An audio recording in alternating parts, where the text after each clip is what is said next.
Alors bonsoir à tous et à toutes. On va faire un cours donc sur la paracha de Vaïgash. On va s'inspirer de la paracha pour essayer d'expliquer un phénomène qui nous touche tous et d'essayer de savoir comment on fait des reproches, comment on fait des réprimandes, que ce soit sur le plan familial, sur le plan marital. Voilà.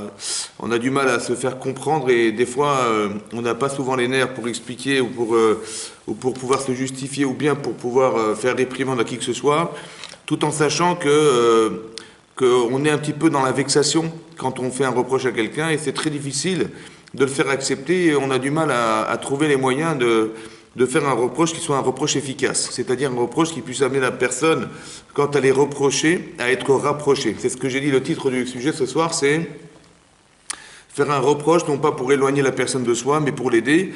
Et dans ce but, on va essayer de rapprocher les gens, soit à la vérité, soit à la Torah, soit à quoi que vous ayez envie de faire évoluer les gens. Et donc c'est ça, ici le cours va porter sur ça. Et en fait, vous allez vous rendre compte qu'il y a beaucoup de subtilité et d'intelligence à faire un reproche. Il faut avoir des qualités humaines aussi pour faire un reproche. Il faut être respectueux des gens pour faire un reproche.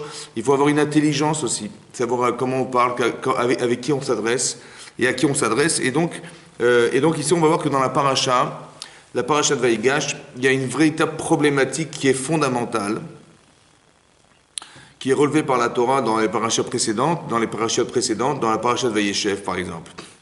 Voilà, vous savez que l'exemple qui est donné dans la Torah ici, c'est celui de Yosef.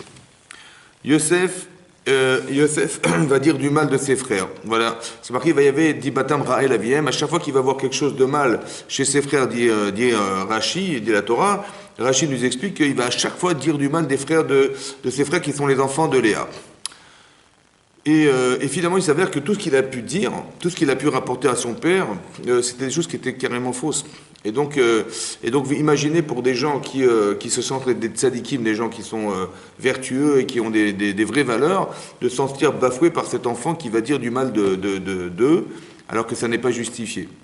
Donc ça va entraîner ensuite de la haine, de la jalousie, parce que quelque part, Yosef va être l'enfant préféré de Yaakov Avinu. C'est l'enfant qui va recevoir le privilège d'étudier la Torah avec son père, une Torah qu'il a apprise Hachem Ve'ever.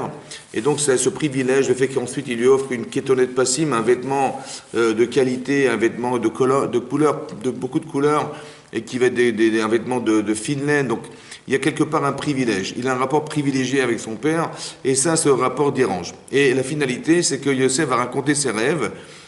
Il va raconter deux rêves, et ces deux rêves relatent de la même idée, c'est de dire que, tous ses frères vont se prosterner à lui, donc il va être, c'est lui le Moshel. Le Moshel, c'est le gouverneur, c'est lui qui va régner sur eux, qui va les gouverner. Et cette appréhension-là, elle est insupportable pour les frères, et la Torah désigne ça comme de la haine et de la jalousie. Alors, pourquoi c'est important de bien comprendre ce que la Torah nous dit? Parce qu'on sait pertinemment que les enfants de Yaakov sont des tzadikim. Or, on sait pertinemment que la haine, c'est une très grande avéra. L'otisna est il est clair dans la Torah, et tu devras aimer ton prochain comme toi-même, mais surtout pas le haïr. D'accord? Donc la haine, c'est la fracture, la haine, c'est ce qui va désociabiliser les gens, voilà, c'est ça. La haine, la jalousie, la rancune, tout ça, ce sont des avérotes très graves. Or ici, la Torah nous dit des frères de Yosef qu'ils le haïssaient, le jalousaient. C'est une des pires avérotes, on va dire, qui va déstabiliser la famille. Donc, comment imaginer que ce sont des tzadikim, d'un côté, et que la Torah nous les décrive comme des gens qui sont haineux, qui sont jaloux de leurs frères. Alors, c'est pour ça qu'il faut bien comprendre ce qui est marqué dans la Torah. Et c'est un principe de base qu'il faut que vous ayez quand vous lisez la Torah et vous comprenez la Torah. En fait, dans le Midrash, c'est écrit là-bas qu'à la suite de ce rêve, les frères vont juger donc les frères de Yosef vont juger Yosef. Et comme il arrivait que tous ses frères devaient se prosterner à lui, son père et sa mère également, comment vous interprétez ça intellectuellement? Comment on peut interpréter ça intellectuellement? On se dit, comment tous ses frères vont se prosterner à lui, même son frère qui est Yehuda, roi d'Israël, futur roi d'Israël, toute la descendance d'Israël va descendre de Yehuda. Devant qui Yehuda, le roi d'Israël, il peut se prosterner?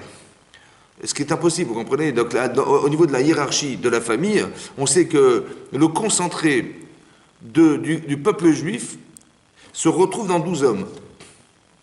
Donc tout est là, c'est-à-dire tout est là. Aujourd'hui, c'est le pépin du clan d'Israël qui va créer cet arbre fantastique duquel va naître tous les enfants d'Israël, il est né de 12 personnes. Donc le fœtus un petit peu du clan d'Israël, c'est ces 12 personnes. Et parmi ces 12 personnes, il y a un homme qui s'appelle Yehuda, de qui va descendre, de qui va engendrer toutes les pérégrinations, toutes les péripéties, les descendants qui vont descendre de Yehuda sont des rois, sont en fait des rois. Et devant un roi, devant quelle personne le roi peut se prosterner. Donc c'est clair que le message de Yosef, ce rêve là, c'est un rêve révélateur que c'est un rachat, quoi. C'est un rachat, quelqu'un qui va vouloir prendre la royauté de celui à qui elle appartient, c'est-à-dire Yehuda. Et donc, finalement, qu'est-ce qui va se passer dans le futur, dans l'histoire? Il va se passer qu'il y aura deux rois dans le cas d'Israël, ce qui est impossible. Et donc, c'est détruire le projet divin qui était qu'il fallait conserver cette hiérarchie de Yehuda, roi d'Israël, et les autres qui devaient servir Yehuda. C'était prévu comme ça. Or, si Yosef se rebelle contre ça, il se rebelle contre la royauté, le seul jugement qu'on peut faire de lui, c'est d'être un rebelle, donc le condamner à mort. Voilà ce qui est marqué dans le Midrash, qui est marqué dans le Shla Kadosh. Mais dans la Torah, on ne mentionne pas cette notion-là, on ne mentionne pas ce paramètre. Il n'est pas marqué dans la paracha. La paracha, c'est clairement marqué la haine et la jalousie. Alors, autrement dit, il faut comprendre ça comme ça. Il faut comprendre que, évidemment, que les frères de Yosef n'étaient pas jaloux ni haineux consciemment de leurs frères. Seulement, il y a quelque chose d'inconscient chez nous, oui, qui fait que voilà, quand j'entends le rêve, même si je peux l'expliquer, mais inconsciemment, je ne supporte pas que quelqu'un puisse dire de moi qu'il est au-dessus de moi. D'accord? Surtout quand on a des qualités, quand on a des vertus, quand on a un rôle dans la vie, c'est difficile d'imaginer qu'on va être assujetti à qui que ce soit. On a la liberté d'expression, la liberté de déplacement, et ça, de dire qu'on est assujetti à qui que ce soit alors que ça n'est pas prévu, c'est insupportable. Donc ça va créer de la haine, c'est-à-dire la haine dont on parle, on va l'expliquer, donc c'est la haine, et ça va entraîner la jalousie parce que manifestement, Yaakov, il ne tient pas compte de ces paramètres. C'est-à-dire que Yaakov Avinu, il va faire des cadeaux, on fait du lachon hara sur eux, il entend son a priori réprimandé, ensuite il va étudier la Torah avec cet enfant, voilà, etc. Donc on voit qu'il y a quelque part une relation qui va créer de la jalousie. La jalousie, c'est de comprendre qu'on est à l'ombre de cet enfant. Voilà, aux yeux d'Yaakov Avinu, on est à l'ombre, donc ça va créer cette différence va créer de la jalousie. Parce que la différence est insupportable. Comment supporter que papa il n'ait pas donné autant de respect vis-à-vis ou de rapport d'affection vis-à-vis de Yosef autant que vis-à-vis de tous ses enfants. Et cette différence-là, dit l'Agma dans Shabbat Afioud, elle va entraîner des catastrophes. Ouais. Et bon, après encore une fois, il faut le prendre avec des pincettes. Tout ce que je vous dis, c'est inconscient. Chacun il doit comprendre derrière tout ça que Yaakov Avinu, lorsqu'il fait ça, il ne fait pas chas v'shalom dans l'intention de créer une fracture dans la famille, ni de créer de la haine, de la jalousie, mais inconsciemment, c'est ce qui se passe dans la tête des enfants, d'accord? Que lorsqu'on est dénigré par son père, même si on l'accepte quelque part, même si on l'accepte parce que c'est légitime vis-à-vis de l'enfant qui est aimé, mais quelque part, au fond de soi, ça ne se supporte pas. Et cette haine et cette jalousie qui est inconsciente, elle va avoir des conséquences conscientes. C'est-à-dire, je m'explique. Il y a une sorte de malaise intérieur qui n'est pas conscient, qui est vécu par ceux qui subissent ce genre de situation, et qui vont faire que quand on va faire un choix, après, plus tard, vous allez vous rendre compte quand on fait des choix, par exemple ici, ils ne vont pas aller consulter leur père, parce qu'ils vont juger leur frère sans aller consulter leur père. Alors ils vont se justifier en disant papa, il a une proximité forte, il est parti pris de cet enfant, tout ce que vous voulez justifier. Mais est-ce que ça suffit pour expliquer qu'on n'ait pas été consulté un enfant qu'on va condamner à mort? Parce que là, on va le condamner à mort. Ça va? Au détriment d'un père qui avait pour objectif d'avoir 12 shvatim, 12 enfants qui vont composer le cas Israël. Est-ce que vous comprenez que c'est pas possible d'envisager qu'on n'ait pas au moins consulté? Ça veut dire de dire, écoute papa, il y a un problème, regarde la situation, c'est toi qui vas juger. Non, ils n'ont pas été voir leur père. C'est quand même étonnant. Comment ça se fait qu'ils n'ont pas été voir leur père? Comme si ça les dérangeait d'aller voir leur père. Et à part ça, ils ont condamné un enfant qui en fait est condamné parce que dès l'instant où on interprète ce rêve. Maintenant, dès qu'on parle d'interprétation, j'ai un problème parce que je ne sais pas qui pense. Est-ce que c'est le bon côté de l'homme qui pense ou le mauvais penchant de l'homme qui pense? Est-ce que c'est le bon penchant qui pense en disant mais c'est légitime, c'est émettre, c'est la vérité, voilà, il est comme ça, c'est ce que j'ai interprété est la vérité, et je juge de façon véritable ce qui arrive à Yosef et ce qui nous arrive en particulier, et donc je juge et je condamne. Ou bien, je ne sais pas, peut-être que c'est mon mauvais penchant qui va trouver une loi dans la Torah qui va justifier quelque chose qui est un soulagement personnel, c'est d'un côté de me débarrasser de Yosef. Ça veut dire que Yosef, tant qu'il est présent, il nous fait de l'ombre. Parce que son père, il l'aime, et nous, quelque part, on est à l'ombre de Yosef. Quelque part, il ose dire qu'on va un jour se prosterner à lui, ce qui est insupportable. Alors, ça tombe bien parce qu'il y a une halakha, selon l'interprétation que je fais du rêve, une halakha qui est une loi qui est que quelqu'un qui se rebelle contre la royauté de Yehuda, il est condamné à mort. Est-ce que quelque part inconsciemment, c'est pas ce que je recherche à dire, c'est pas ce que je recherche à faire, c'est-à-dire finalement de chasser Yosef de l'endroit où il se trouve, parce que tant qu'il est là, on est en souffrance. Alors il faut le condamner à mort, ou bien il faut le vendre, il faut qu'il s'en aille. Vous avez compris, peut-être que la décision consciente vient d'un malaise inconscient qui va pousser l'homme à réfléchir et trouver des solutions qui le soulagent, inconsciemment le soulagent. Est-ce qu'on n'est pas finalement porté à consciemment décider des choses parce que notre problème inconscient n'a pas été solutionné? Et donc Yosef, il a compris que c'était ça leur problème. Maintenant, pourquoi c'est grave? Pourquoi c'est grave que la partie inconsciente de l'homme, elle doit se solutionner? C'est grave parce qu'ici, on ne parle pas de n'importe quel individu. Ici, il s'agit de ceux qui vont un jour composer Klal Israël. Maintenant, le pépin de cet arbre fantastique qui est le peuple juif, il est un peu véreux, il a un virus. Il y a un virus à l'intérieur, et vous savez que lorsque dans l'embryon, il y a quelque chose de grave, l'enfant qui va naître ensuite, qui va grandir, il va grandir avec cette carence qui va au fur et à mesure se développer et se multiplier autour de sa naissance. Et ça, Yosef, il a eu très peur que derrière cette haine et cette jalousie, il va naître dans Klal Israël quelque chose qui va nous fracturer, mais de l'intérieur, pas de l'extérieur. C'est pas à cause de nos ennemis qu'on va être, mis en difficulté, mais à cause du problème intérieur. C'est-à-dire qu'on ne se supportera pas. C'est-à-dire qu'on sera jaloux les uns les autres. Et ça va se véhiculer comme un virus qui se répand, qui va se multiplier, se répandre parce qu'on le porte en nous.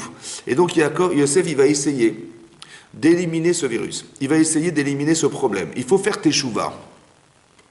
C'est-à-dire faire teshuva, c'est remettre en cause ce que nous sommes pour pouvoir ensuite se débarrasser de ce que nous étions dans le passé. Vous voyez, ce que nous ressentions dans le passé. Alors qu'est-ce que c'est que la teshuva? La teshuva, la remise en cause, la teshuva, c'est-à-dire de regretter ses actes, c'est d'abord d'être capable, en faisant le vidouille, de se dire que j'accepte, oui voilà, j'accepte, j'ai fauté. C'est difficile de s'accepter fauteur lorsque le problème est inconscient. C'est difficile de s'accepter fauteur lorsqu'on n'est même pas conscient qu'on a un problème. Vous avez compris? Pour eux, on est des tzadikim. Et puis même, je vais vous dire mieux que ça, les frères de Yosef se sentent bien parce qu'ils se disent, bon, on aurait pu le condamner à mort, et bien qu'ils nous disent merci parce qu'on l'a juste vendu. D'accord? Et donc ça veut dire qu'en quelque part, on est des gens bien. Vous avez compris? On est des gens qui ont ce côté fraternel. Voilà, on n'a quand même pas tué notre frère, et parce que Yehuda a eu raison de nous dire qu'il va mieux le vendre. Voilà, finalement, on l'a condamné sans l'avoir tué. Voilà. Et quelque part, la personne, quand elle fait ça, elle se sent réconciliée avec elle-même en se disant, c'est pas si grave que ce que j'ai fait. Vous comprenez? C'est vrai que c'est pas bien c'est peut-être pas bien parce qu'on n'a pas eu le choix que de vouloir condamner Yosef, mais quelque part, on a fait au mieux. Vous comprenez? Et la personne, elle se sent réconfortée par ce choix, et ça, c'est le pire. Parce que quelque part, on ne va jamais se remettre en cause. On est des gens bien, vous comprenez? Et ça, c'est un problème, parce qu'on n'est pas capable de voir le mal lorsqu'on a pensé faire le bien. Et pourquoi c'est grave? Parce que c'est inconscient, et donc on a du mal à pouvoir gérer ce genre de situation. Ce que je vous dis là, c'est difficile, parce que les gens, quand ils ont conscience d'avoir fait une avéra, une erreur, une faute, ils savent pertinemment qu'ils ont un côté rachat dans leur démarche. Ils disent, bon, je reconnais, c'est vrai, j'ai fait. Mais lorsque c'est pas forcément conscient, c'est encore plus compliqué. Parce que là, il faut accepter quelque chose dont j'ai même pas connaissance. Parce que pour moi, Yosef, il est arrivé, il nous a dit ses rêves, et les rêves sont très clairs. Comment les interpréter autrement que de penser qu'il a voulu régner contre Yehuda et de s'imposer sur nous? On ne peut pas expliquer autrement, c'était clair, c'était logique. En fait, il va s'avérer que c'était faux. Mais quelque part, vous avez compris qu'il faut faire très attention que lorsqu'on juge une situation, de ne pas la juger selon l'interprétation. Il vaut mieux s'assurer, aller consulter les gens, voir les personnes avec qui vous avez un problème et de les consulter pour être certain que ce qu'ils ont fait et ce qu'ils ont pensé, c'était exactement ce que vous avez pensé et non pas que vous avez imaginé et que sur le fruit de votre imagination vous a fait croire alors que c'est pas du tout ce qui s'est passé. Et on arrive dans des quiproquos et on arrive dans des conflits de famille, des conflits familiaux, des conflits maritaux, parce qu'on n'a pas compris en fait au final. Donc c'est important d'être clair dans ce que vous avez interprété. Et qu'est-ce qui va se passer? Donc Yosef, il a très peur que ce virus-là, qui est la haine et la jalousie, se répande et qu'il va se multiplier dans Kétra, donc il faut que ses frères fassent teshuva. Comment il s'organise pour le faire? D'accord? Maintenant, il y a un autre problème qui se greffe à tout ça. Le deuxième problème, c'est de se mettre à la place de Yosef. Je sais pas, bon, vous êtes Yosef, vous êtes un jeune adolescent de 17 ans. Vous avez 17 ans, vous avez un rapport très étroit avec votre papa, vous étudiez la Torah avec votre père, vous avez toute votre famille, elle est fantastique, vous avez fait des rêves extraordinaires, vous avez rêvé, mais sans comment dire, imaginer que ça va créer un problème que de raconter vos rêves à vos frères, parce que vous allez dire, voilà, j'ai rêvé que j'allais être quelqu'un de géant, voilà, que j'ai rêvé que vous alliez vous prosterner à moi, mais je pense que derrière, il n'y avait pas de désir d'animosité derrière, mais malheureusement, c'est ce que ça a créé. On ne se rend pas compte de ce qu'on inflige aux gens lorsqu'on leur parle, tout en sachant, tout en pensant qu'on a bien fait. Vous comprenez, c'est pas. Mais on les soumet à une imposition qui fait que la personne se sent rabaissée, et ça, c'est une situation grave. Qu'est-ce qui va se passer? Donc Yosef, il va devoir subir d'être vendu esclave par ses propres frères. Voilà, il a été vendu esclave par ses propres frères, et ça c'est un affront très très fort. On a été vendu esclave. Esclave, c'est-à-dire que ce que j'avais rêvé, eh ben, ils ont essayé d'annuler mes rêves. C'est ce qu'ils ont dit, on verra un maïou halomotav, qu'est-ce que deviendront ces rêves? En fait, l'objectif, c'était de détruire les rêves de Yosef. Parce que nous, d'être soumis à qui que ce soit, c'est pas possible, donc on va détruire les rêves de Yosef. De quelle manière on va le faire? Eh ben, on va le vendre, et comme ça, son rêve n'existera pas, parce que lui se voyait tout en haut, en fait, on va le mettre tout en bas. Et on va l'envoyer tout en bas, c'est-à-dire qu'il va être un évêque, un esclave, un domestique. Et donc, aucun rapport avec la royauté, ni le pouvoir. Et c'est ce qu'ils ont pensé faire inconsciemment en voulant le vendre. Donc Yosef, il va subir ça. Il va partir, il va devoir être chassé de sa famille, il va devoir quitter son père qu'il adore et avec qui il étudie la Torah, il va devoir être vendu esclave, qui est contraire à toutes ses ambitions, ses rêves. Il va se retrouver en Égypte, l'endroit le plus corrompu de la terre. Il va se retrouver en Égypte, mais bon, il va retrouver cette femme qui est la femme de Potiphar, qui lui court après et qui essaye de le séduire, alors que lui c'est un tzaddik et il ne veut pas la voir, il ne veut pas tomber dans ce piège. Et finalement, innocent qu'il est, il va être envoyé en prison pendant 10 ans. Pendant 10 ans, il va rester dans un trou, carrément dans un trou, et 10 ans de sa vie, je ne sais pas si vous vous rendez compte de 10 ans de sa vie, à cause de quoi? À cause de ses frères qui l'ont vendu finalement, et qui l'ont jugé, qui l'ont mal jugé. Et il va se retrouver en plus 2 ans parce qu'il a eu tort de demander au Sarah Mashkim, le maître échanson, de se souvenir de lui et de le rappeler auprès de Pharaon. Et finalement, il va s'en sortir et il va interpréter le rêve de Paro et il va devenir vice-roi d'Égypte. Voilà. 9 ans plus tard, donc il a 30 ans, 9 ans plus tard, ses frères arrivent. Bon, maintenant, j'attendais mes frères. Je ne sais pas, mettez-vous à sa place. Vu la frustration, vu tout ce qu'il a vécu, vu toutes les souffrances qu'il a dû subir pendant toutes ces années, je ne sais pas, moi je vois mes frères arriver, je leur dis clairement en pleine figure, écoutez, je me présente, voilà, c'est moi, c'est Yosef. Comment ça, Yosef? Oui, c'est moi, Yosef. Oui, mais comment ça, Yosef? Mais on te croyait être un esclave. Il dit, non, vous êtes trompé. Grâce à Dieu, vous savez, je suis là, grâce à Dieu. Mais vous étiez des Réchaïm, hein, vous m'avez jugé comme un moins que rien, et vous m'avez vendu, mais vous n'avez pas compris. Mais mon rêve, c'était pas ce que vous aviez cru. Vous avez compris? Donc il va se passer quelque chose. Voilà ce que j'aurais dit, moi. Mais c'est pas ce qu'il a fait. Il n'a jamais fait une chose pareille. Il les a amenés à penser. Ça veut dire qu'à chaque fois qu'il a créé des situations, oui, ça veut dire qu'il est venu, il leur a parlé durement, comment on veut dire, il s'est caché d'être Yosef, il leur a dit qu'ils étaient des espions, ensuite il leur a dit que, après il leur a mis l'argent qu'ils avaient dépensé dans leur sacoche. Vous avez compris, mais on a expliqué la fois dernière que tout ce processus-là, c'est de comprendre psychologiquement comment je vais permettre à quelqu'un d'éveiller en lui ce qui est inconscient chez lui. Alors je m'explique. Quand on dit Meraglim, on est des Meraglim, on nous a pris pour des espions. Pourquoi il a dit espion? Peut-être l'idée c'est d'expliquer que qu'est-ce que c'est qu'un espion? Un espion, c'est quelqu'un qui va aller voir dans le pays ennemi ce qui s'y fait. On est un petit peu comme les espions qui étaient partis du désert, hein, et les 12 explorateurs qui étaient partis du désert envoyés par Moshe Rabbeinu pour explorer la terre d'Israël au bout de 40 jours et de revenir et de dire voilà ce qu'on a constaté et de faire un bilan de ce qu'on a vu. C'est ça des Meraglim, c'est ça des explorateurs. En fait, des explorateurs, c'est quoi? C'est qu'il leur a dit mais vous êtes des explorateurs. Peut-être votre problème, c'est quoi votre problème? Il leur a dit, inconsciemment. c'est que vous êtes venu explorer mes rêves. C'est-à-dire que je vous ai raconté un rêve, et vous êtes rentré dans mes rêves, ouais, vous êtes rentré dans mon rêve, et vous avez vu ce qui s'était dit dans mon rêve, et vous êtes ressorti de mes rêves en disant à vos frères, mais Yosef, il se prend pour qui? Ça va? En fait, c'est un problème d'exploration. On est des explorateurs. En fait, on est rentré dans les rêves. Il a peut-être pensé au départ que quand je dis explorateur, ce mot est un mot clé pour dire, mais vous étiez des espions de mes rêves. Vous êtes rentrés dans mes rêves, vous avez cru que j'avais dit ça, et vous êtes ressortis, au fait, l'information était fausse, elle était mauvaise, mais c'est ce que vous avez rapporté d'exploration de mes rêves. Et vous avez raconté à vos frères, voilà ce que Yosef il a rêvé, mais il se prend pour qui? Vous avez compris? Donc peut-être que le mot explorateur, c'est déjà déclencheur. Ensuite, quand il leur a parlé durement, ils ont dit, peut-être que on souffre parce qu'on n'a pas souffert lorsque Yosef criait dans le puits au secours, sortez-moi de là, je ne veux pas mourir dans ce puits. Et nous, peut-être qu'on est quand même resté indifférent à cette souffrance. On aurait dû penser, on s'excuse, voilà, on est désolé, tu es notre frère, c'est vrai, mais on n'a pas le choix, tu es un rachat, ton attitude est catastrophique parce qu'elle va détruire le clan d'Israël, le peuple juif, et c'est pas possible, donc tu dois mourir. Mais excuse-nous de te mettre dans la situation qu'est celle-là. Ou bien quand on te vendra, on dit on est désolé, on est obligé de te vendre. Mais ils n'ont pas été en peine. Alors ils ont pensé que tout à coup ils ont fait un lien avec Yosef au bout de 22 ans. Ensuite il y a l'histoire de l'argent. Pourquoi l'argent? Ils ont ouvert leur sacoche, ils ont retrouvé l'argent, ces fameuses sommes d'argent qu'ils avaient dépensées pour acheter la marchandise après être repartis en Israël. Et là ils ouvrent leur sacoche, Lévi il ouvre sa sacoche, et il trouve l'argent, il dit à ses frères mais qu'est-ce qui s'est passé? Qu'est-ce qu'Hachem nous veut? Qu'est-ce qui se passe? En fait, c'est quoi le trouble? Le problème, c'est que consciemment, je ne comprends rien de ce qui m'arrive, parce que je ne sais pas pourquoi cet argent est là.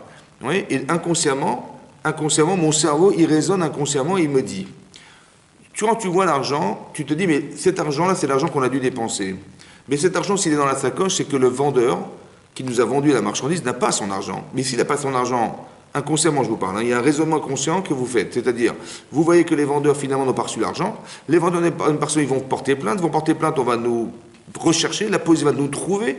Et il va nous condamner. On va être condamné par la justice, puisqu'on a l'argent, et on n'a pas dépensé cet argent. Et finalement, on va être vendu aux gens à qui on a volé. Parce que la règle est simple. Quand on vole en Égypte, on devient les avadim de ceux à qui on a volé. Et quand vous pensez à Eved, vous pensez Yosef. Ça veut dire que mon raisonnement, il est le suivant. Je vois l'argent, consciemment, je me dis, mais qu'est-ce qui m'arrive? Mais inconsciemment, j'ai la réponse. Inconsciemment, je me dis, mais si j'ai l'argent, donc je suis un voleur aux yeux de celui à qui j'ai volé, ils vont me condamner et je vais être un esclave. Et un esclave, je vais être Yosef. Et Yosef, ça me rappelle Yosef. Donc, ça veut dire que, qu'est-ce que fait Yosef? En fait, il est un déclencheur, un éveil de problèmes inconscients qui va faire qu'on va penser à Yosef. Et on va se dire, mais qu'est-ce qu'on a été faire de... Et donc, comme on souffre, on va penser à Yosef, et dans la souffrance qui est la sienne, on va peut-être faire teshuva de cette manière. Après, il y a l'histoire de la coupe. La coupe, c'est quoi la coupe? C'est que, finalement, il le reçoit, pour la deuxième fois, ils vont manger avec lui, et il va demander à ses domestiques de mettre sa coupe dans la sacoche de Binyamin. Et lorsqu'on va, on va les retrouver, quand ils vont repartir, on va finalement fouiller dans leur sacoche, du plus grand au plus petit, et dans la sacoche du plus petit, on va trouver la coupe de Binyamin. Et là, ils vont dire, Yehuda va dire, Akadosh Baruch Hu, Elokim matza et amon avadecha, Hachem a trouvé la faute de tes serviteurs, on va dire tes esclaves. Donc jusque-là, on a compris que tout ce que fait Yosef, en fait, c'est de l'amener à penser. Vous avez compris, il les invite à réfléchir. Qu'est-ce qui va se passer dans la paracha de Vaïgash? Donc Yehuda, qui s'était porté garant auprès de son père, parce qu'il a dit, voilà, je prends Binyamin, parce sinon on va mourir de faim, puisqu'on n'a pas de quoi manger en Eretz Canaan, et donc il faut absolument que, puisqu'on doit retourner en Égypte, on ne pourrait jamais retourner en Égypte acheter quoi que ce soit si Binyamin n'est pas présent. C'est ce que nous a dit cet homme en Égypte, et donc on est obligé de la... Mais Yaakov a refusé, il dit, écoute, je me porte garant. Kol hayamim, tous les jours de ma vie, ça veut dire je me porte garant, je perds mon olamazé et je perds mon olamaba si je ne te remets pas Binyamin. Donc il se porte garant, et cette garantie-là, elle arrive à convaincre Yaakov de laisser partir Yehuda avec son fils Binyamin. Il a perdu sa femme Rachel, il a perdu son fils Yosef, et il a très peur de perdre ses derniers enfants, qui est l'enfant de la femme qu'il aime, qui est Binyamin. Et donc il accepte. Donc à contre-cœur, il accepte, et donc Yehuda s'en va. Et quand arrive cette histoire, dit la Torah, vous imaginez la pression énorme qu'il y a dans cette situation. Yehuda, il dit Manedaber ou Manistader, qu'est-ce que je vais pouvoir dire devant toi et comment je vais pouvoir me justifier? Et donc on démarre la paracha de Vaïgash. Et là, Yehuda va faire une plaidoirie devant Yosef en expliquant la chose suivante. Il va dire, voilà, je me suis porté garant, voilà, je suis garant de mon frère. J'ai dit à mon père que je ne pourrais jamais revenir sans Binyamin, parce que comment je pourrais supporter, moi, dit Yehuda à Yosef, de voir mon père dans une telle déchéance morale si cet enfant n'est pas présent. Voilà. Il risque carrément de tomber dans une amertume très profonde, et Chaveshom, je crains le pire. Voilà ce que dit Yehuda à Yosef. Il dit, voilà, je me suis porté garant. Maintenant, il dit, mon père avait deux enfants, un qui était issu de Rachel, qui est mort, et l'autre, voilà, c'est l'enfant qui lui reste. Cet enfant, il est nafsho kshura ben nafsho. Son âme est attachée à son âme. Son âme est attachée à son âme. Ça veut dire que si vous prenez l'âme de cet enfant, vous prenez mon père avec. C'est clair, c'est comme ça qu'il va se passer. Et là, dans la Torah, c'est écrit dans la paracha que Yosef n'a pas pu se retenir. Lorsqu'il entend ça, il est arrivé à bout, il ne peut plus se retenir. Et là-bas, Rachid nous explique, il n'a pas pu se retenir, et il n'a surtout pas supporté que lorsqu'il va révéler à ses frères qu'il est Yosef, que les gens qui sont présents puissent être présents, les voyant avoir honte de ce qu'ils ont pensé, de ce qu'ils avaient fait. Et donc il va dire à tout le monde de sortir dehors. Sortez tous dehors, je veux voir personne dans cette salle. Le Midrash Rabbah que ne ramène pas Rashi, mais le Midrash Rabbah d'expliquer que là, Yosef, il a pris un risque énorme. Parce que là, il se retrouve seul à seul, il n'y a pas de gardien, il n'y a rien, et là, ils ont l'occasion de tuer Yosef. Et il prend ce risque. Il prend ce risque. Ça veut dire qu'il a eu très peur qu'ils aient honte devant les gens qui sont présents. Et donc, il a dit, je prends ce risque, c'est pas grave. En quoi le fait d'avoir honte devant les autres était important et qu'il allait carrément tout détruire. Parce que si Yosef meurt, parce que là, ils vont trouver l'occasion de le tuer, c'est fini. Tout ce qu'il a fait, ça n'a servi à rien. Vous comprenez ? Donc, il a très peur de ça, mais quand bien même il se lance. Pourquoi il est là ? On va essayer de comprendre pourquoi c'était important. Et donc il va dire la chose suivante. Il va dire à son frère Yehuda, Ani Yosef, c'est moi Yosef. Aod Avichai, est-ce que mon père est vivant ? Et là le Midrash Rabbah, il ramène une phrase très impressionnante. Au nom de Rabbi Eliezer Bar Shimon, il dit là-bas, Oy lanu miyam adin. On devrait avoir peur de ça, parce que là-bas on a déduit une halakha. Oy lanu miyam adin. Malheur à nous le jour du jugement. Le jugement, c'est le jour où à 120 ans on retrouve Hachem. Malheur à nous le jour du jugement. Malheur à nous le jour de la toracha du reproche. Que si déjà le plus petit des enfants de Yaakov Avinu qui était Yosef, il a dit à ses frères, Ani Yosef Aod Avichai, j'ai moi Yosef, mon père est vivant, et qu'ils n'ont pas pu répondre devant eux parce qu'ils ont eu honte, alors devant Akadosh Baruch Hu, comment on va se retrouver ? Maintenant, on a du mal à comprendre ce midrash. Là-bas, le Beth Alevi, un rave, il a expliqué comme ça. Il a posé la question suivante. Ça veut dire quoi ? Oh, il a nous, Meyamadin, malheur un jour, à nous le jour du jugement, malheur à nous le jour du reproche. Non. D'abord, on fait reproche. Et après, on juge. Voilà, je fais un reproche à quelqu'un, je dis, mais comment tu as osé faire ça ? C'est pas normal que tu aies fait ça. Et après, je le juge et je le condamne. Mais là, c'est marqué l'inverse. Malheur à nous le jour du jugement, malheur un jour à nous le jour du reproche. Comme s'il y avait une erreur dans le texte, on avait inversé les choses. On aurait dû parler du reproche avant du jugement, et là, c'est marqué l'inverse. Alors, il explique la chose suivante. En fait, vous avez compris que Yosef, c'est un grand psychologue. Que Yosef, c'est un grand psychologue, et il veut absolument amener les gens à la teshuva. Il ne s'y prend pas comme nous, on s'est repris, c'est-à-dire qu'on va dire la vérité aux gens. Voilà, j'ai un problème avec ma femme, avec mon mari, j'ai un problème, avec mes enfants, j'ai dit, écoutez, je vais vous dire la vérité. Voilà, je suis vexé parce que vous avez fait ça, débrouillez-vous maintenant, faites teshuva. Bon. Et en règle générale, ça ne marche pas. Ça ne marche pas. Les gens ne s'arrangent pas comme ça. Pourquoi ? Je vais vous expliquer pourquoi ça ne marche pas. Parce qu'on n'est pas là pour dire des vérités aux gens. On est là pour les amener à la vérité, ce qui n'a rien à voir. Alors, comment ça se passe ? Ici, Yosef, il va dire « je suis Yosef ». C'est marqué dans le texte « Lo yachlou la anototo ». Ils n'ont pas pu lui répondre, estomaqués devant lui. « Kiniva alumi panav ». Ils étaient estomaqués comme ça devant lui. Oh.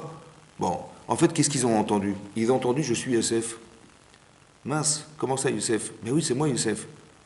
Alors, ils ont vu Yosef, ils se sont dit « attends, mais nous, tout ce qu'on a fait au départ, c'était pour annuler ses rêves. » Et on voit qu'au final, son rêve s'est réalisé, mais autrement que comme on avait imaginé.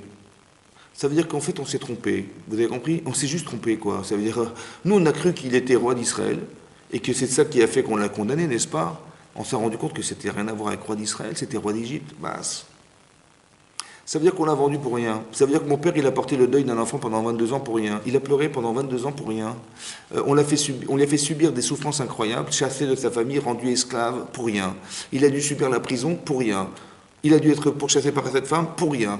Voilà ce qu'on a pensé. Et là, on a eu honte. Rachid nous dit là-bas, Veniv alumi panav, ils étaient estomaqués, épouvantés devant lui à cause de la honte.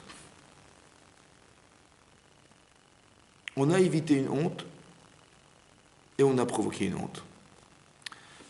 Quand il a dit aux gens de sortir, il a évité une honte. La honte Rachid nous dit la honte qu'il ait pu avoir quand il va se dévoiler à eux.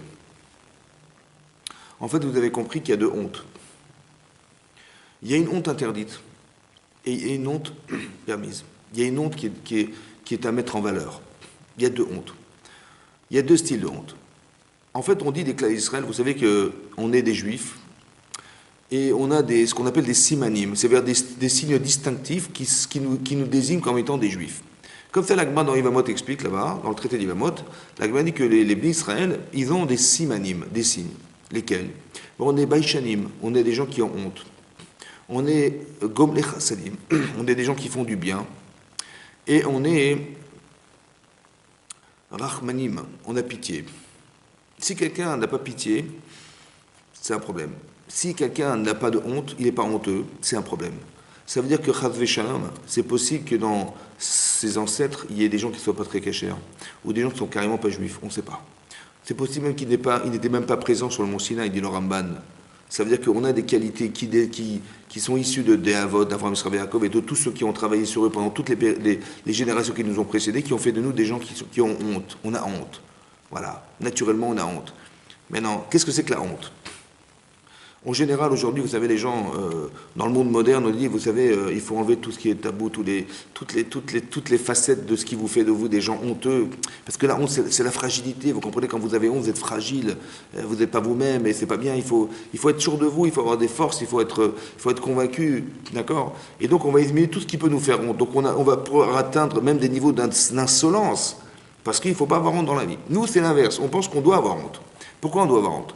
Parce que qu'est-ce que c'est que la honte? La honte, quand je fais quelque chose de mal et que j'ai honte de ce que j'ai fait, j'ai honte de ce que je suis, c'est que forcément, la honte, c'est un contraste entre ce que je pensais de moi en bien et ce que j'ai fait qui est mal.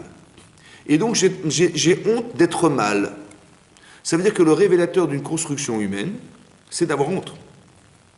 Parce que si je ne suis pas bien, c'est parce que j'ai honte d'être mal. Autrement dit, si j'ai pas honte, c'est que je suis pas bien. Parce qu'il n'y a pas quelque chose de bien en moi qui se contraste avec ce que je fais. Comme il y a des gens, vous leur dites, mais comment tu as osé faire ça? Ils vont dire, mais quel est le problème? Mais quel est le problème? Ils ne comprennent même pas. Pourquoi il n'y a pas de problème? Il n'y a pas de problème parce qu'il n'y a pas de bien. Donc il n'y a pas de mal. Donc de quoi j'ai honte? De rien. Vous comprenez? Je n'ai pas de repère suffisamment fort pour me dire que je suis en décalage avec ce qui aurait été bien de faire. Vous avez compris, comme il y a des gens, ils ont une belle parnassa, ils gagnent bien leur vie. C'est des gens qui sont à deux en scooter, ils sont avec un casque, bien sûr, avec une visière noire, pas pour qu'on les reconnaisse, évidemment. Et qu'est-ce qu'ils font? Ils suivent des gens en voiture, et quand ils voient que madame, elle a laissé son sac à côté d'elle, ils cassent la vitre, ils tirent le sac, ils partent en scooter, ils se sauvent, et on ne peut pas les rattraper. C'est un très beau métier. Ou alors, ils vont braquer des vieilles. Dans la rue, ils vont voir la vieille, donc le type qui est derrière le scooter, il va descendre du scooter, il va lui tirer son sac, il remonte son scooter, madame elle tient son sac parce qu'elle y tient son sac, et il va la traîner, et puis l'autre il va démarrer, ils vont partir, mais elle va pas lâcher son sac, il va la traîner jusqu'à ce qu'elle lâche le sac. Vous comprenez? C'est ça. Donc, ce sont des métiers extraordinaires, c'est des métiers qu'on espère tous faire, vous comprenez, de faire souffrance à des gens, de leur voler leur sac, de leur voler leurs biens, c'est ça, c'est magnifique, c'est une belle parnassa, c'est un métier fantastique. Bon, le problème, c'est que quand vous allez les voir, ces gens-là, vous dites, mais pourquoi tu as fait ça? Il dit, mais qu'est-ce que ça veut dire? Il faut bien gagner sa vie. Moi, je ne sais rien faire, je sais que faire ça. Mais je lui dis, t'as pas honte? Il dit, honte de quoi? La pauvre, la vieille, elle a de l'argent, moi, j'ai pas d'argent, moi. Mais elle a de l'argent, elle en aura de l'argent, mais j'en ai pas, moi. Ils n'ont pas honte. Pourquoi ils n'ont pas honte? Parce que d'avoir de la peine, c'est de savoir que la pauvre, c'est elle qui est victime. La pauvre, c'est elle qui a besoin d'aide. C'est pas moi qui en ai besoin. Mais j'ai pas de peine parce que je ne sais pas ce que je peux faire, ce que je dois faire, ce qui est bien de faire. Donc je n'ai pas honte de faire l'inverse de ce que je dois faire parce que j'ai rien à faire. Vous avez compris ça? La honte, c'est le contraste entre le bien et le mal. Si je n'ai pas honte, c'est que, c'est que je ne suis pas construit. Nous, on est censé avoir des midot tovot, des qualités humaines. On est poussé à faire le bien. Donc quand je fais le mal, eh ben, j'ai honte. On est poussé à avoir pitié des gens. Donc quand j'ai pas pitié, ben, je me sens mal. Vous comprenez? Qui c'est qui n'a pas pitié? Ben, les animaux n'ont pas pitié. Les animaux n'ont pas pitié quand je sais pas moi, un crocodile, il voit des animaux au bord de l'eau qui essaient de s'abreuver, il se cache sous l'eau, moi il les voit, et il sort brusquement de l'eau, il les attrape, il les traîne dans l'eau, il les noie, il les mange. Est-ce que nous on serait capable de faire ça? Ben non. Mais on voit que les animaux n'ont pas de pitié. Ils sont cruels et ils n'ont pas pitié. Est-ce que si je n'ai pas pitié, je ne suis pas plus proche de l'animal que de l'humain? Mais pour avoir pitié, il faut être bien, il faut être bon, pour avoir honte d'être mal. C'est ça la qualité du Klal Israël, c'est ça. Et donc quand on est Baïchanim, c'est de ça qu'on devrait avoir honte. Quand on fait Teshuvah, ouais, et quand on dit qu'on efface nos fautes, vous savez, c'est marqué dans les Chazal que quelqu'un qui fait Teshuvah, il efface ses fautes. Alors, nous on croit que quand on était au Talmud Torah, on nous disait, papa, que ça veut dire quoi effacer ses fautes? Ben, c'est simple. Quand tu fais une Avera, ben, Dieu il marque sur un tableau, tu vois, il marque sur un tableau, voilà, monsieur il a fait telle faute. T'as pas bien Nasdaka, t'as fait telle Avera, t'as transgressé Shabbat, et ben c'est marqué là-bas. Bon, mais quand tu fais tes chouvas, rassure-toi, quand tu fais tes chouvas, tu dis je regrette d'avoir transgressé Shabbat, je regrette de ne pas avoir fait la Tzedaka, je regrette de ne pas avoir fait, de pas avoir honoré mes parents. Alors Hachem, il a une éponge et il efface tes fautes. Voilà ce qu'on raconte à nos enfants. Bon, mais est-ce que vous croyez que là où il y a une ardoise, et il y a un tableau, et que Dieu il a une éponge, parce que Dieu il a une grande barre blanche, vous savez, c'est comme ça, hein. Est-ce que vous pensez 5 secondes que c'est ça? Non. Effacer ses fautes, c'est d'effacer ses fautes. C'est-à-dire que c'est moi qui efface. C'est-à-dire que quand je regrette, en fait, je ne me retrouve pas dans ce que j'étais. Je regrette d'avoir été cet homme. Je regrette d'avoir fait ça. J'ai une perspective de me voir bien. Voilà. Et quand je vois que je suis en décalage par rapport à ce que j'espérais être, j'ai honte. Et quand j'ai honte, profondément honte, alors c'est comme ça que je regrette et c'est comme ça que je me débarrasse psychologiquement de ce que j'étais. Parce que quand vous me rappelez ce que j'étais au passé, j'ai honte de ce passé. J'ai honte d'être cet homme du passé. Et bien cet homme, il a disparu, il est effacé. Hachem, il ne pourra jamais vous rappeler ce que vous avez fait dans le passé, parce que vous n'êtes plus la personne du passé. Et quand on vous rappelle ça et que vous avez honte, c'est que vous n'êtes plus cet homme, vous n'êtes plus cette femme. C'est terminé, c'est ça, effacer ses fautes. Vous avez compris? Il suffit simplement, et c'est très important de le comprendre, de savoir qu'au final, Hachem, il ne peut pas nous juger sur ce qu'on n'est pas. Ou ce qu'on n'est plus. On n'est plus ces hommes, on n'est plus ces femmes. Ne me rappelez pas ce que j'étais parce que j'en ai honte. Donc c'est pas moi. Par contre, ce que j'étais, je le sais. Autrement dit, c'est important de comprendre, c'est que on peut avoir un peu, et ça c'est un raisonnement qui est un faux raisonnement, qui peut être un raisonnement du Yetzer Hara, malheureusement. Il y a des gens, ils ne pourront pas faire Teshuvah. Vous savez pourquoi? Parce qu'ils vont vous dire, je lui dis, mais pourquoi tu ne changes pas? Il me dit, mais Rav, vous comprenez, avec tout ce que j'ai fait quand ma mère dans le passé pendant 20-30 ans, mais jamais Dieu me pardonnera, c'est impossible, j'ai fait trop de bêtises. Dieu ne me pardonnera jamais, c'est trop grave. Et donc laissez tomber, ça ne sert à rien. Voilà, ça ne sert à rien, c'est sûr et certain que j'ai fait trop d'avérotes. Alors je lui réponds la chose suivante. Quand tu me parles de ton passé, mon chéri, est-ce que tu crois sincèrement que tu peux changer ton passé? C'est-à-dire de retourner en arrière, voilà, de retourner là-bas, il y a 20 ans, et de changer tes actes. Est-ce que tu peux? Non. Mais c'est ce que tu crois en vérité. Tu dis, mais Dieu ne me pardonnera pas. Ça veut dire quoi? Tu crois que puisque maintenant je ne peux pas revenir en arrière, Dieu ne peut pas me pardonner. Mais ce n'est pas logique. Pourquoi? Parce que puisqu'Hachem, il sait pertinemment que tu ne pourras jamais retourner dans le passé. Tu ne pourras pas retourner dans le passé. C'est impossible. Donc Dieu ne t'a pas demandé de regretter ce que tu as fait, puisque tu ne peux pas rattraper ce que tu as fait. Donc qu'est-ce qu'il faut regretter? Ben, j'y peux rien, voilà. Avant, j'étais ignorant, je ne savais pas qu'il fallait faire Shabbat, je ne savais pas. J'ai fait d'avérotes, j'ai eu des rapports avec des femmes interdites. Comment je vais rattraper ça? C'est impossible, je ne peux pas rattraper et m'excuser auprès d'elle ou m'excuser auprès d'Hachem ou d'éviter cette femme, je ne pouvais pas. Ou d'éviter cet avéra, je ne peux pas, c'est impossible. Alors comment je vais faire? Alors tu vois bien que tu ne peux pas le faire. Donc c'est pas ça qu'Hachem il attend de toi. Par contre, Hachem il attend autre chose de toi. Il sait que ce que tu as vécu dans le passé, ça a une influence dans le présent. Parce que je me souviens de ce que j'ai vécu. Malheureusement, j'ai fait des avérotes, je sais ce que j'ai vécu. Donc, en fait, ton problème, c'est pas ce que j'ai fait, parce que je l'ai fait, c'est terminé, je ne peux pas le rattraper.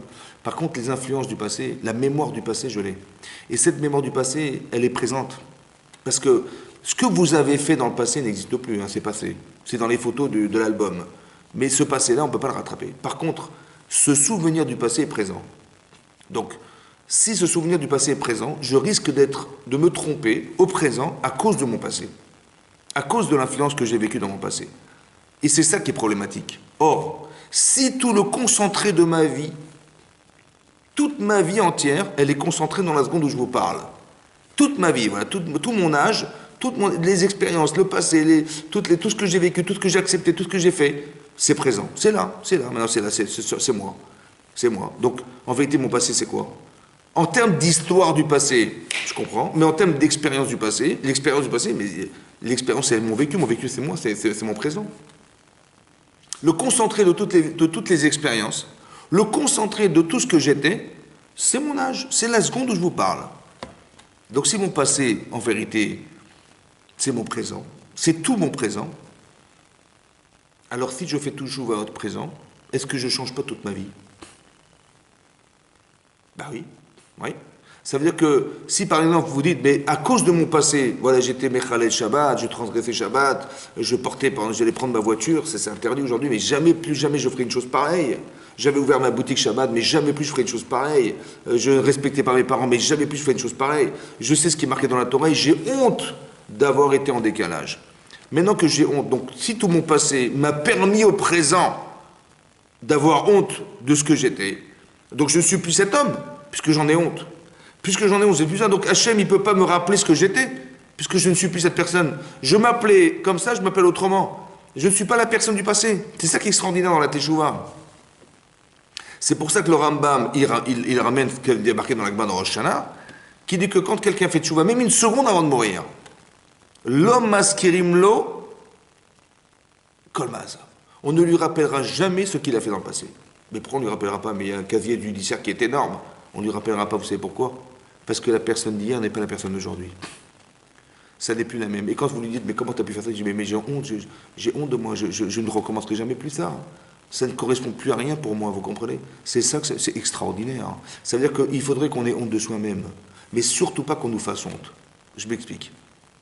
Si quelqu'un, je lui fais un reproche, et je lui dis, mais comment tu as osé faire ça? Tu n'as pas honte, c'est pas honteux ce que tu fais.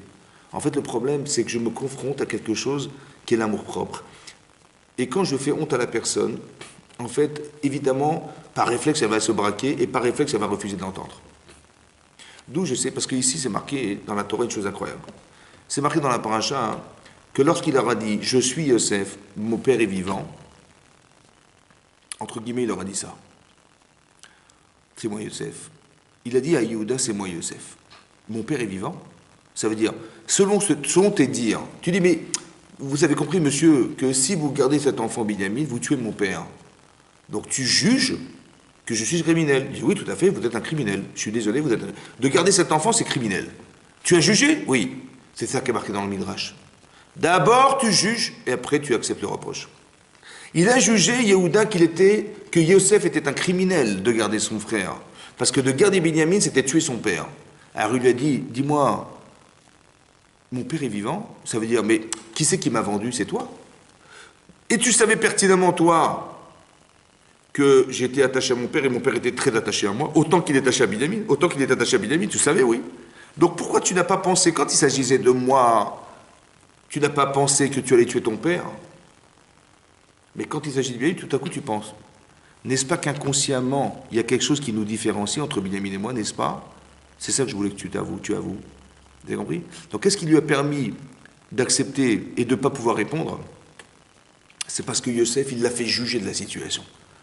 Yosef, il a dit à son frère, mais dis-moi, je garde bien, mais qu'est-ce que tu en penses? Il dit, si tu fais ça, mais tu te rends compte, mais comment je vais pouvoir voir mon père dans une telle déchéance?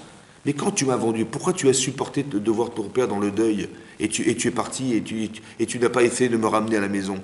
Comme tu essaies de porter garant aujourd'hui sur Binyamin. Là, tu vois, tu te portes garant sur Binyamin. Pourquoi tu n'es pas porté garant sur moi? Ah, parce que derrière, inconsciemment, il y a un problème entre nous. C'est-à-dire que quand j'ai raconté mes rêves, tu étais en difficulté parce que tu as cru que j'allais prendre ta place. Inconsciemment. Et donc, l'inconscient va gérer ton conscient et tu vas être obligé de te débarrasser de moi. Et donc c'est ça qui va faire que tu vas rester indifférent devant la souffrance de ton père et tu vas rester indifférent devant ma souffrance. Parce que si tu souffres de voir ton père pleurer, tu vas dire je vais être obligé de ramener Yosef. Mais ramener Yosef, c'est qui va en souffrir? C'est moi. Et c'est pas possible. Donc je ne peux pas être conscient de la souffrance de mon père. C'est ça qui est marqué dans la Torah. C'est ça qu'il a fait Yosef. C'est comme ça qu'il a fait un reproche. Il l'a fait juger et après il a dit tu vois, ben, finalement c'est toi. Vous avez compris? C'est pareil. Tu vois bien que. Et là, il peut pas renier, il peut pas dire le contraire. Vous avez compris ce qui se passe? S'il lui avait dit en pleine figure, mais tu es un rachat, comment tu as pu me vendre au détriment de ce que tu vois bien? Finalement, tu t'es trompé, c'est un rachat. Il va dire, mais tu as vu comment tu nous parles, tu as vu comment tu nous as parlé, comment tu nous as fait croire que tu allais. Qu'est-ce que tu veux qu'on fasse? On a été obligé. Voilà. Et ça, ça aurait été grave parce que ça n'aurait servi à rien. Je vais vous expliquer pourquoi ça n'aurait servi à rien. Pourquoi un reproche mal dit, c'est très grave. Je m'explique. Là, dans la paracha, c'est marqué que quand il a dit « Je suis Yosef, mon père est vivant », Lo yachlou la anototo kinivalu mipanav. En français, ça veut dire « Ils n'ont pas pu lui répondre parce qu'il est épouvanté devant lui ». Ben, quelqu'un qui est épouvanté, il a le cerveau noué, il ne peut plus répondre. Pourquoi c'est marqué dans la Torah, ils n'ont pas pu lui répondre parce qu'ils étaient épouvantés devant lui? Ben évidemment que s'ils étaient épouvantés, ils étaient noués, cerveau noué, ils étaient estomaqués, ils ne pouvaient pas répondre. À quoi ça sert de nous dire qu'ils n'ont pas pu répondre? À quoi ça sert? S'il y avait marqué, ben, quand il a dit je suis Yosef, ils étaient épouvantés devant lui, on aurait très bien compris que ben, ils n'ont pas pu répondre, c'est évidemment ça. Non. S'il y a marqué ils n'ont pas pu répondre, ça veut dire comme ça. Ça veut dire que s'ils avaient pu répondre, ça aurait été très grave. Pourquoi ça aurait été grave? Parce que quand je fais un reproche à quelqu'un, je lui dis, écoute, t'as vu comment tu parles à ta femme? T'as vu comment tu te comportes avec tes employés? T'as vu comment tu oses venir à la synagogue comme ça? Tu fais un scandale à la synagogue et t'as pas honte et tout. Il dit, bah, attends, de quoi je me mêle d'abord, toi? De quoi je me mêle? D'accord? Occupe-toi de tes affaires, après tu t'occuperas des miennes, mais occupe-toi des tiennes d'abord. Voilà, il m'a répondu. Il m'a répondu. Ou bien il m'a dit, écoute, d'abord occupe-toi de toi, après tu t'occuperas. Ou bien, vous avez compris? Donc, d'abord arrange-toi, toi. Tu me fais des reproches, mais d'abord regarde-toi un peu. Toi aussi, tu as des choses à te reprocher. Voilà, il m'a répondu. D'abord, occupe-toi de toi et après, tu t'occuperas de moi. Ou bien, de quoi je me mêle, moi? Est-ce que je m'occupe de ta vie? Ou bien, il va me dire, mais t'as rien compris du tout. Tu sais même pas pourquoi il s'est fait ça. Tu sais même pas dans le contexte. Voilà, il m'a répondu. Donc, je lui ai fait un reproche. En fait, je lui ai fait honte. Et il m'a répondu. Bon, finalement, à quoi ça servait ce que je lui ai dit? Ben, rien d'autre que de lui avoir fait honte. Moi, je lui ai dit la vérité. Je lui ai dit, mais comment tu te comportes? Ça se fait pas. Ça. Je lui ai dit la vérité. Et j'espérais qu'en lui disant la vérité, ben, il va changer. Mais c'est exactement l'inverse qui va se passer. Parce qu'il m'a même pas écouté. Il n'a même pas essayé de m'entendre. Il était vexé de ce que je lui ai dit. Et il s'est braqué. Et il m'a dit, mais de quoi je me mêle? Il m'a répondu. Vous avez compris ce qui se passe? Il ne faut pas, quand tu fais un reproche à quelqu'un, qu'il puisse te répondre. Parce que si tu arrives à lui faire, tu arrives à lui faire un reproche et qu'il finalement il te dit, il t'envoie balader en te disant, mais de quoi je me mêle? C'est qu'au final, qu'est-ce qu'il est resté? Ben, la honte d'avoir dit un reproche à quelqu'un, alors qu'il aurait dû avoir honte de lui, il a honte de ce que tu lui as dit. Et ça, c'est une avéra. On n'a pas le droit de faire honte aux gens. D'accord? C'est pour ça que Yosef, il a pris le risque. Vous avez compris maintenant? Yosef, il a pris le risque de faire sortir tout le monde. Et avant qu'il se révèle à ses frères. Pourquoi? Parce qu'il a eu très peur de la mauvaise honte. La honte du regard des autres. Tu vois, comme si que Yosef, il avait fait exprès de se révéler devant les autres pour que les frères, ils aient honte devant tout le monde. Cette honte, elle est interdite. On n'a pas le droit de faire honte à quelqu'un devant le public. Cette honte-là, elle est assoura, celle-là. Elle est interdite, celle-là. Par contre, la honte de soi, elle est permise. Donc, je vais pas... Ce que je vais essayer de faire, par amour pour l'autre, c'est essayer de l'amener à faire teshuva, c'est-à-dire de l'amener à ce qu'il ait honte de lui-même. Mais pour ça, il faut beaucoup de respect. Du respect. Et comment je respecte? Parce que je ne lui ai pas dit en pleine figure ce que je pensais de lui. Je l'ai fait avouer qu'il avait un problème. Vous avez compris? Ça veut dire que quand on a un problème avec son épouse ou avec son mari, et que souvent, vous avez vu que ça disjoncte. C'est-à-dire qu'il nous arrive des situations de vie où on ne comprend pas ce qu'elle a voulu faire, et puis on s'énerve, on a des vrais reproches à dire, ou des vrais reproches à faire, que ce soit sa femme ou son mari ou ses enfants, hein, et on s'énerve. Voilà, on s'énerve, on dit, mais comment t'es bête, mais comment t'as fait une chose pareille, mais t'as pas honte, et c'est comme ça que tu me parles devant tout le monde, et on s'énerve, d'accord. Donc on dit des vérités, mais c'est vrai, elle a raison, il a raison, et c'est pas comme ça qu'on se comporte, c'est vrai. Mais ça ne marche pas. Pourquoi ça ne marche pas? Parce qu'en fait, tu m'as pas respecté. Entre guillemets, c'est comme ça.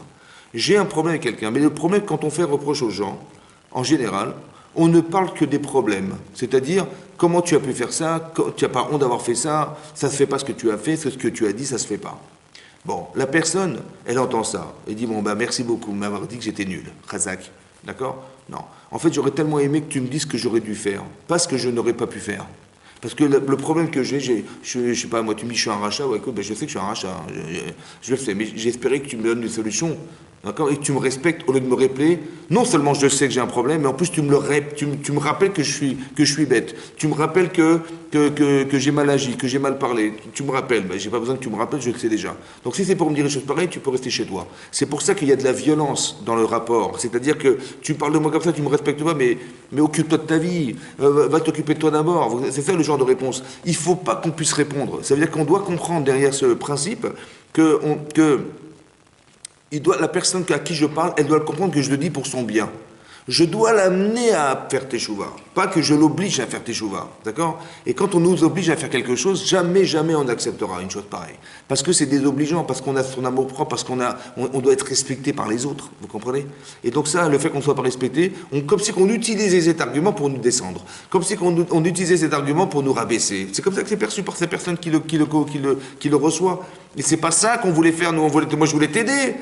Et après, moi, qu'est-ce que je dis? Mais tu es susceptible, tu te vexes pour rien. En fait, c'est pas ça, c'est que la formule est fausse. Vous avez compris? Toi, tu penses dire la vérité et tu penses que les gens ils vont se débrouiller avec ce que tu leur as dit. Voilà, je te dis la vérité, débrouille-toi avec. Non, c'est pas comme ça que ça marche. Ça, c'est pour faire honte aux gens. Ça marche pas. Par contre, tu vas essayer de les amener à penser. Par exemple, si quelqu'un, hein, vous avez un reproche à lui faire, bon, et vous allez voir, je sais pas, votre épouse, votre mari, et vous lui dites. Écoute, je suis très embêté parce que tu es un mari fantastique, tu es une femme extraordinaire. J'ai pas trouvé. Pour moi, je suis très heureux. Il y a juste un truc que je voulais te dire, mais bon, je ne sais pas comment te dire. Mais de quoi tu parles, mon chéri? Écoute, on est très heureux, mais il y a juste un truc qui entame dans notre amour. Et j'aurais voulu. Mais je ne sais pas comment te dire. Mais écoute, mais dis-moi. Écoute, bon, laisse tomber, c'est pas grave. On en parlera. Non, mais dis-moi. Ben voilà, il y a ce truc-là, voilà. Elle va dire, ah d'accord, écoute, excuse-moi, bien sûr que pour que notre amour continue à être parfait, je vais changer ce point d'écart entre nous. Vous avez compris comment ça se passe? Ça veut dire que je lui ai donné tout ce que je pensais d'elle, je lui ai donné tout ce que je pensais de lui. Parce qu'en vérité, quand on y réfléchit 2 secondes, bon, on a eu des parents qu'on a respectés, d'accord? Bon, on s'est mariés. Maintenant on s'est mariés, mais dites-moi entre nous, la personne la plus importante de votre vie. Après vos parents, maintenant que vous êtes mariés, après vos parents, c'est qui? Ben, la personne la plus importante de ma vie, après mes parents? Ben, j'en sais rien. Ben, en fait, vous savez qui c'est? Ben, c'est votre femme. La plus importante de votre vie, mais c'est votre mari. La plus importante, mais c'est votre mari. Et on voit que c'est la personne la plus importante de ma vie. Et regardez comment je parle à mes voisins et comment je parle à mon mari. Regardez comment je parle à mes voisins et comment je parle à ma femme. Mais c'est incroyable, c'est exactement l'inverse. On devrait respecter, si déjà je respecte mes voisins et je leur parle, ils ont fait des bêtises, ils ont fait des erreurs. Et je leur dis, bah, écoutez, je suis désolé, et je suis très, comme ça, très diplomate avec eux, mais avec ma femme et avec mon mari, mais a fortiori. Et c'est exactement l'inverse qui se passe. Vous avez compris, c'est complètement incohérent. Mais pourquoi? Parce que l'idée de Sarah, il veut nous détruire. C'est même pas logique. Vous avez compris? La personne que je devrais aduler, mais c'est mon épouse, je devrais. Mais tu te rends compte, c'est grâce à elle. Ta femme, c'est ta moitié de Neshama. Hein, donc, sans elle, qu'est-ce que tu peux faire? Ton mari, c'est la moitié de toi. Qu'est-ce que tu peux faire sans lui? C'est impossible. L'otov yot levado, c'est-à-dire que ça n'est pas bien d'être seul, mais la seule personne qui peut faire de moi une femme, une mère, une belle-mère, une grand-mère, c'est mon mari. Qu'est-ce qui peut faire de moi un mari, un père, un mari? C'est ma femme. Sans elle, je peux rien faire. Vous avez compris? Tout ce que je suis au fond de moi-même, c'est grâce à elle et c'est grâce à lui. Donc la personne la plus respectée de ma vie, mais c'est ma femme et mon mari. Donc quand je fais reproche, je devrais avoir honte de dire, mais comment je vais faire pour lui dire quelque chose sans blesser, sans fracturer notre amour, notre relation? J'ai très peur de perdre mon mari, j'ai très peur de perdre ma femme, donc comment je vais lui dire? Alors je vais mettre des gants, je vais faire très attention parce que je respecte la personne. Et quand c'est dit de cette manière, mais ça n'a rien à voir. Vous avez compris, c'est ce que l'Agma dans Sota elle explique là-bas. Dafmem Zayn Amoudbet, elle dit l'Agma, c'est pour ça que c'est important d'étudier la Torah, pour ça qu'on va à l'Yeshiva, hein, je vous rappelle, c'est pour comprendre tout ça. Hein. C'est marqué là-bas hein, que la femme, le Yetzirah et les enfants, on repousse de la main gauche et on récupère de la main droite. Voilà ce que dit la mort. Et Rachid expliquait que ça veut dire quoi? C'est-à-dire que quand tu fais un reproche à quelqu'un, ne le fais pas violemment. Fais-le avec la main faible, ta main gauche. Mais par contre, dis-lui que tu l'aimes. La main droite, la main forte. Tu dis je t'adore, mais Vous avez compris comment ça? Mais quand tu repousses des deux mains, tu dis, mais qu'est-ce que ça veut dire? Et tu t'énerves, et tu rejettes des deux mains. Mais c'est sûr et certain que c'est catastrophique, ça laisse un impact très fort consciemment sur la personne qui va subir ce que vous allez faire. Mais vous dites, mais moi j'en avais marre, de cette histoire, et je lui ai dit en pleine figure ce que je pense d'elle et ce que je pense de lui. Ça suffisait, j'en ai marre. J'ai dit, oui, mais de cette manière-là, tu vas te créer un ennemi, tu vas créer quelqu'un qui va te haïr, tu vas créer quelqu'un qui va avoir de la rancune, mais évidemment c'est comme ça. Mais tu es provocateur de faute. Et toi tu crois que tu fais une mitzvah. C'est l'inverse. C'est ça qui est marqué ici, vous comprenez? C'est-à-dire qu'on doit faire attention de la façon dont on a de démarcher les autres. Voilà. On doit le faire par amour et pas par vérité. Parce que, manifestement, je souffre de quelque chose, ou je vois quelque chose qui me met en souffrance. Je dis, mais comment le bon Dieu peut supporter des gens pareils? Et je vais leur dire en pleine figure, mais vous n'avez pas honte, c'est Chilou Lachem ce que vous faites, et je les envoie, je les jette. Mais parce que je ne supporte pas les Réchaïm. Voilà. Mais je dis, mais tu n'as rien compris, Chouko, toi. Pourquoi tu n'as rien compris? Parce que tu fais un amalgame entre la personne et ce qu'elle fait. Et tu crois que la personne, elle est ce qu'elle fait. Tu dis, s'il fait des avérots, c'est un rachat. S'il fait des midotes, c'est un sadique. Je vous rappelle simplement qu'on dit tous les Shabbats, Ve'amer kolam sadikim. Ton peuple est un peuple de justes. Ah, pourtant, on voit des gens qui ne sont pas des sadikim. Alors, comment ça se fait? C'est simple, hein. C'est qu'on est tous des sadikim. Maintenant, le fait qu'on ait fait des erreurs dans sa vie, ouais, on était des Réchaïm. Vous savez pourquoi? Parce qu'on a mal pensé, parce qu'on ne savait pas, parce qu'on a du Yetzirara, parce qu'on a été poussé à faire. Voilà. En vérité, la personne n'est que le choix qu'elle a choisi d'être. Mais ce qu'elle a choisi, si c'est bien, tant mieux, et si c'est faux, elle s'est trompée. Je ne dis pas de quelqu'un qui les rachat, je dis qu'il a fait des mauvais choix. Maintenant, quand je le vois comme ça, c'est beaucoup plus facile, parce que je ne juge pas la personne en pensant que ce qu'elle est, c'est ce qu'elle a fait. Je dis, mais tu te rends compte comment tu dis, tu as un rachat et je l'envoie balader. Non. Je dis, en vérité, tu es un sadique, mon chéri. C'est dommage que tu aies fait ce choix qui te rend rachat. C'est ce choix qui te rend rachat. Alors si moi, j'arrive à lui faire changer ses choix, à lui faire comprendre par amour qu'il a eu tort de penser comme ça, il a eu tort de réfléchir comme ça, il a eu tort d'agir comme ça, il a eu tort de penser, de ressentir comme ça, il s'est trompé. Alors je vais dire, je vais l'aider à se construire, et de cette manière, il va devenir un tzaddik, parce qu'on est tous des tzaddikim.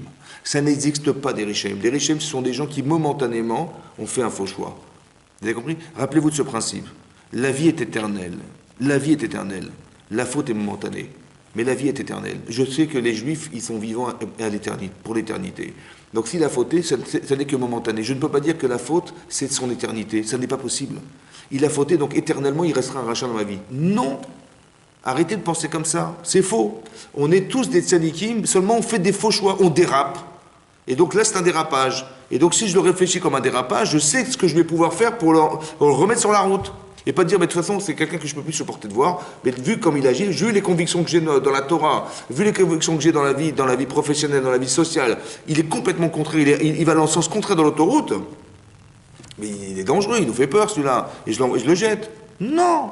C'est quelqu'un qui s'est juste trompé. Il ne connaît pas le code de la route. Donc il a roulé à l'inverse. Il dit, mon chéri, tu t'es trompé. Regarde vérifie ton livre du code de la route, tu vas te rendre compte qu'il y avait un sens interdit. Ah d'accord, excusez-moi, je me suis trompé. Mais quand tu lui montres que tu l'aimes et que tu ne le regardes pas comme quelqu'un qui est quelqu'un de désastreux, mais quelqu'un qu'on peut aider, la personne le ressent. Et quand tu m'aimes, alors je le ressens. Et quand tu m'aimes, je le sais parce que la façon dont tu me l'as dit, j'ai compris que tu m'aimais. Alors que si tu m'as jeté, j'ai compris que tu m'aimes pas. Et ça, c'est ça qui est frustrant. Il faut faire très attention que quand on fait un reproche à quelqu'un, ça soit fait de façon cohérente. Parce qu'on n'est pas là pour reprocher les gens, on est là pour les rapprocher. Voilà, moi je veux que cet homme ou cette femme, elle se rapproche de la Torah. C'est ma femme, je veux qu'elle se rapproche de moi, je ne veux pas m'en séparer. Alors comment je vais lui dire pour qu'elle ne se sépare pas de moi? Comment je vais dire à mon mari que j'ai un reproche à lui faire, tout en sachant que si je vais lui dire il va se vexer, on va se séparer et j'ai pas envie. Comment je vais faire? Des fois, je ne sais pas, je me tais, j'encaisse. Non! Tu n'encaisses pas, tu vas souffrir. N'encaisse pas. Il faut que tu comprennes que la façon dont tu vas lui montrer que tu l'aimes, ça va suffire pour que quand tu vas dire le petit détail ou le détail même qui est important, qui entame dans votre amour, et ben cette chose-là, elle me dérange. Je t'aime, mais c'est dommage que, vu ton comportement, vu de la façon dont tu ne me comprends pas, ça crée un décalage entre nous et ça pose problème, parce que je n'ai pas mon mari en face de moi, je n'ai pas ma femme en face de moi. Et ça suffit pour que la personne dise excuse-moi. Tu as raison, excuse-moi. Ce principe, en fait, on le retrouve dans beaucoup d'endroits. Ici, vous avez compris que c'est clair que Yosef, il a fait très attention de ne pas leur faire honte en public. Parce que cette honte-là, elle va être désastreuse et c'est sûr qu'ils vont refuser. Le Yetzirah est trop fort. On lui donne pas, on n'argumente pas dans le sens du Yetzirah.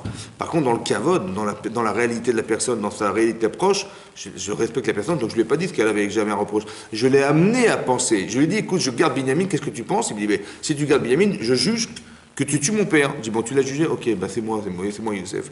Et là, tu vois bien que tu as jugé que j'étais criminel, mais tu as aussi été un criminel. C'est toi qui me l'as dit, c'est pas moi. Hein. Donc tu vois bien que, et là, il dit, oh, t'as raison, excuse-moi. Vous avez compris? Voilà. Et c'est comme ça qu'on fait faire tchouva aux gens. C'est-à-dire qu'on les amène à penser. On n'est pas chas v'shalom des gens qui les poussent à penser. On n'est pas des dictateurs, on n'est pas des gens qui poussent les gens à accepter ce qu'on va leur dire. Non, parce que quelque part, quand on a obligé les gens à penser ou à décider, quelque part, c'est pas eux.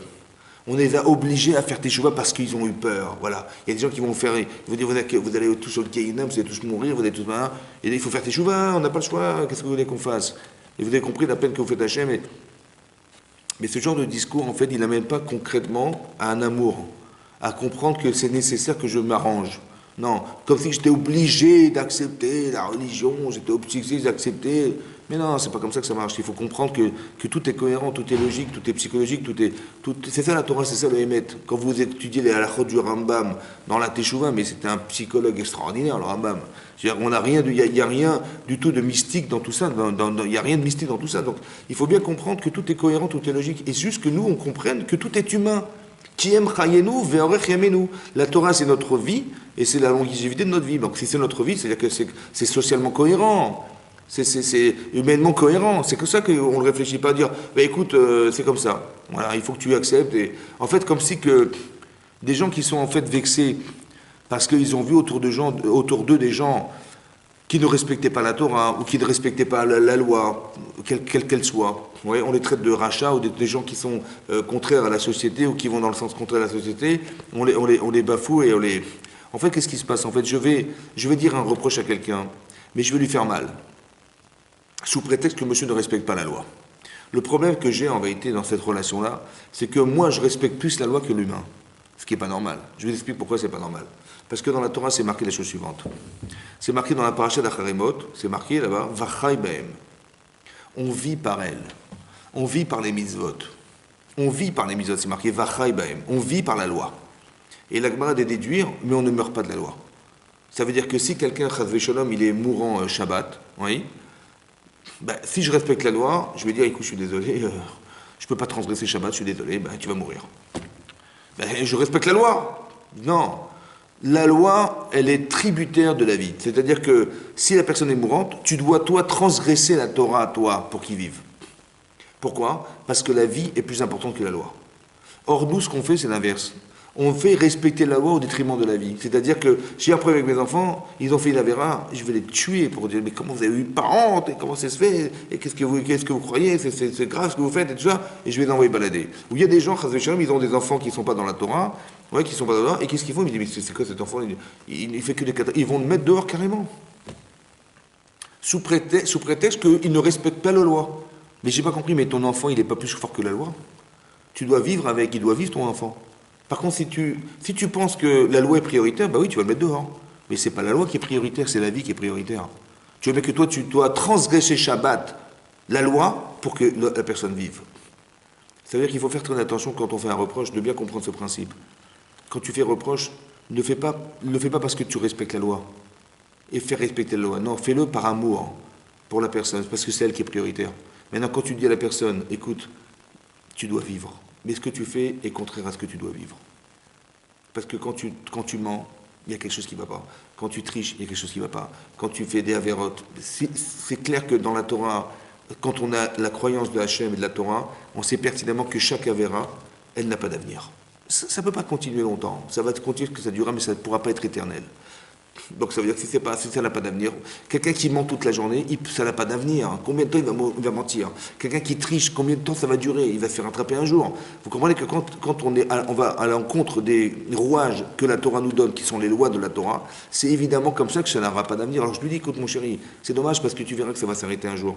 Tu lis un peu le nar, tu lis un peu l'histoire de la Torah, tu lis un peu tout ça, tu vas comprendre que ça n'a pas d'avenir. Pourquoi? Parce que tu ne te rends pas compte que quand tu vas à l'inverse de ce qu'on espère de toi dans la Torah, tu vas à l'inverse d'Hachem. Mais c'est Hachem qui est le créateur de ce monde.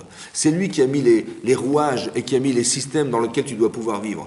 Et quand la Torah dit ça à sourd, ça veut dire que c'est dommage de croire que c'est moutard. C'est interdit. Donc si c'est interdit, ça veut dire que tu ne pourras pas aller loin dans ta vie. Ça ne va pas durer longtemps, ça va s'arrêter. C'est dommage que tu ne comprennes pas et que tu n'acceptes pas que ce que tu vois écrit dans la Torah, tu l'acceptes. Je prends sur moi le joug divin. Et je dis, ben, c'est ça ma vie en vérité. Je suis juif, la Torah elle a été donnée aux juifs, et c'est la Torah, c'est le plan le plus cohérent pour être quelqu'un de juste et de cohérent dans la Torah avec Hachem.